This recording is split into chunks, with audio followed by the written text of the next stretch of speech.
what is down there with the white skeleton hands? What's it grab? Is that a pumpkin? It's a pumpkin. Okay. Yeah, so I have Nothing's pumpkin. I cool. have like, I oh, can't you can't see see. them Yeah. here, but I have like ghost hunting books. Oh yeah, cool. So I have those. I have another one. This one was up here last time before I replaced it with Oh the yeah, that's yeah. Amityville Yeah. house. And then this one is the Franklin Castle. So I had like this is what it came with. It was like a cool little like news thing. It's like a gothic castle of secrets.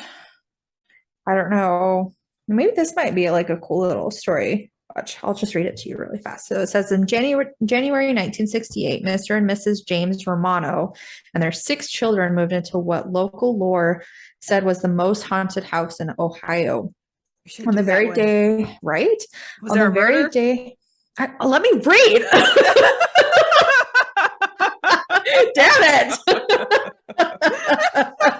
I have questions. Wait till the end like a normal person. No. I'm gonna slap you. You're lucky I live out of state. I'd probably be like, stop it. Dude, you know that setup that we like with the husband and the wife? I was like, oh my gosh, if we were like still living like close to each other, we'd have that setup. We'd have like little slapsticks like to reach across. We so would. Be funny. It totally would be funny. You know, that's why that one day I was like hitting the microphone because I didn't know what else to do. Okay, let me finish. Okay. Okay. On the very day they moved in, the children came downstairs to ask their mother for a cookie to cheer up their new friend, a sad little girl who couldn't stop crying. Concerned, Mrs. Romano went upstairs, but the bewilderment of her children, the little girl had vanished. It was the first of countless terrifying encounters the Romanos endured living in the ghosts with the ghosts of Franklin Castle, the forbidding 4-story Gothic mansion that looms by the shore of Lake Erie on Franklin Boulevard in Cleveland, Ohio. Built nearly a century and a half ago by Hans Tiedemann, a German immigrant who made his fortune in banking, its stone walls are riddled with secret passageways, menacing gargoyles, and a history of dark, diabolical deeds. Legend has it the Tiedemans, I don't know how to say that, were cursed. Life in their grand 30-room castle was never happy and soon fell into tragedy when 4 of their children and Haynes' mother all died within 3 years of each other. Ooh. One child it's was death. It doesn't have to be murder. It's just death. Yeah, it's death. One child was only story. 11 years old. I'm so down. Another child, 15-year-old Emma, lingering death from diabetes, which in those days was wasting starvation for which there was no cure and no hope. It is believed that it is Emma's tragic ghost who cries so piteously in the upstairs rooms, and her anguished mother, Louise Tiedemann, the infamous Lady in Black, who has been so often seen standing forlornly in the upstairs. I don't know these words. I can tell. I was like, oh, honey, you got to read more. I read a lot, but these ones are unique. No, they're not. I've never heard of that word forlornly. You've never heard of forlorn? Forlorn? I can't even speak. Yeah, thank you. You just proved my statement. Don't come at me. Forlornly. I mean, I've heard. It's just weird. I don't know. Anyways. But soon, dreadful rumors were whispered that the deaths had not been natural and instead had been at the cruel hands of Mr. Tiedemann.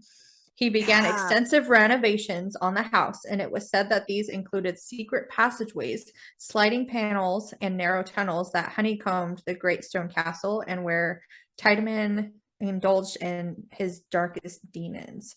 It was in one such tunnel he supposedly murdered a beautiful young girl on her wedding day.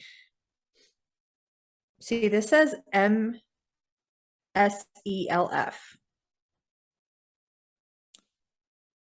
I've never heard of that word.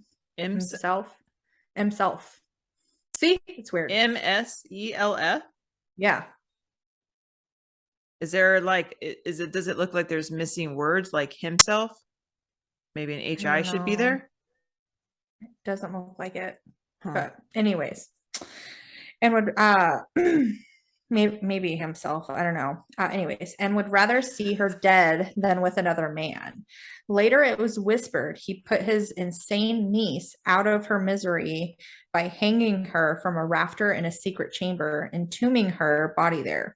Indeed, in the mid 1970s, the owner at the time claimed to have found human bones behind the panel in the tower.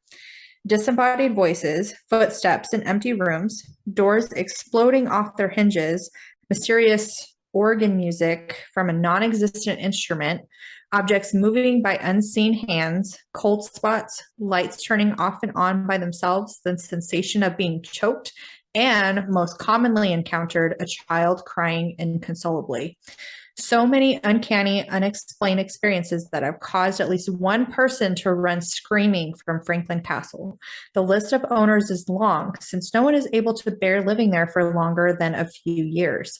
Though many of the tales of brutal murders, Nazi spies, and secret passageways at the old mansion appear to be more myth than fact, one thing remains true. Franklin Castle has definitely